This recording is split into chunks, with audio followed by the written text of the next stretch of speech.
জেনে গেছে যে জনসাধারণ বিদাতিদের টাকা পয়সা কেমন করে বের করে আসতে হবে। লা ইয়াকুলুনা আমওয়ালান নাস বিল বাতিল। আর কি করে? ওয়াসুদ্দুনা আন সাবিলিল্লাহ। আল্লাহ দুইটি গুণ তাদের বলেছেন, খারাপ গুণ।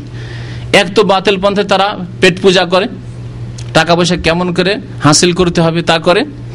নজর নিয়াজ দেবেন, পীর না হলে নজর নিয়াজ দেবেন না। আপনার পীরকে আপনি নজর নিয়াজ দেবেন, বিনা নজর, বিনা মান্যতে, বিনা কিছু, খালি হাতে আপনি পীরের কাছে যাবেন না। আর পাঠাইতে থাকবেন, সিজনে সিজনে পাঠাইতে থাকবেন। আর এমনি যদি আলেম হয়তো দিতেন না আপনি, কিন্তু যেহেতু মুরিদ হয়ে আছেন আপনি দেবেন আপনার বিষয়কে।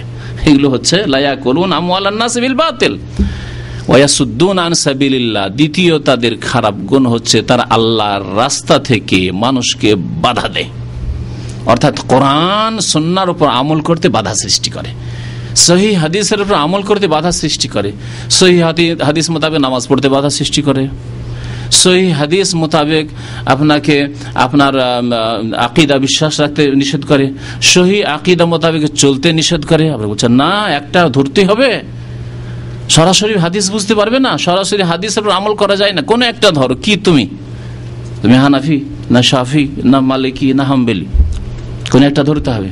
তারপর এইটা তো শরীয়তের ক্ষেত্রে হইলো, তারপর আল্লাহকে পাবে না তুমি। শরীয়ত মেনে শুধু আল্লাহকে পাওয়া যাবে না, তো মারিফত লাগবে। তো মারিফত বলে কোন একটা তরিকা ধরতে হবে। কোন তরিকায় তুমি? কাদেরি তরিকায় না নকশবন্দি তরিকায়, চিস্তি তরিকায় না সাহারওয়ার্দী তরিকা? আবার এইগুলি তরিকার শাখা প্রশাখা হয়েছে। তাহলে বাংলাদেশের কোন তরিকার তুমি? চরমনাই তরিকার না শশিনা তরিকার? কোন একটা তরিকা হইতে হবে না, পুরপুরা তরিকা, কোন একটা তরিকায় হইতে হবে। ওয়াসুদ্দুনা আন সাবিলিল্লাহ। এইভাবে এইসব তরিকা, মানব রচিত তরিকায় মানুষকে লাগিয়ে দিয়ে আল্লাহর রাস্তা কোরআন সুন্নাহর অনুসরণ থেকে তারা দূরে সরিয়ে দিয়েছে। আল্লাহ পাক রব্বুল আলামিন এই জাতির আলেম এবং আবেদ থেকে উম্মতকে, জাতিকে, জনসাধারণকে সতর্ক করেছেন। সুতরাং সতর্ক হইতে হবে, সাবধান হইতে হবে।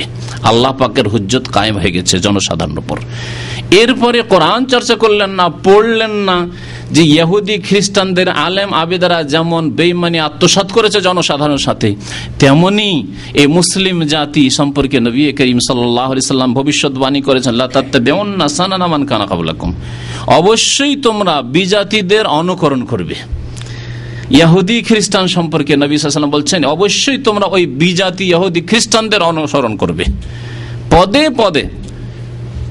নবী করিম সাল্লাল্লাহু আলাইহি ওয়াসাল্লামের সাহাবারা জিজ্ঞাসা করেন, আলা ইয়াহুদ ওয়ান নাসারা, ইয়া রাসূল আপনি কি বলেন যে আমরা ইহুদি খ্রিস্টানদের অনুকরণ করব? নবী করিম সাল্লাল্লাহু আলাইহি ওয়াসাল্লাম বলেন, ফামান, তাহলে আর কার কথা বলছি? তাদেরই তো কথা বলছি। তো আমাদের সমাজে ওই রকমই দুই শ্রেণীর লোক রয়েছে, আলেম এবং আবেদ।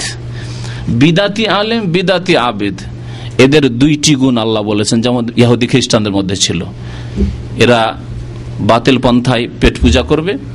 আপনার ইমান যাক, আপনার আকীদা যাক, আপনি কবর মাজারে গিয়ে সিজদা করে মুশরিক হয়ে মরে যান, আপনি চাদর চড়িয়ে মুশরিক হয়ে মরে যান, আপনি ফুল নিয়ে, খাসি মোরগ নিয়ে কবর মাজারে গিয়ে মুশরিক হয়ে মরে যান, আপনি তাবিজ নিয়ে শিরিক করে মুশরিক অবস্থায় মরে যান, তাতে কি হলো? তার তাবিজের ব্যবসা চলছে।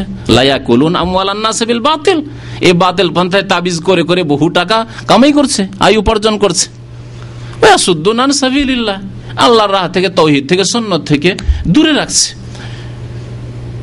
এ হচ্ছে বিজাতিদের অনুকরণের একটা দিক। বহু দিকে এই মতে মুসলিমা অনুকরণ করেছে ইহুদি নাসারাদের, তার একটি দিক হচ্ছে এই কথা। আর না বাড়িয়ে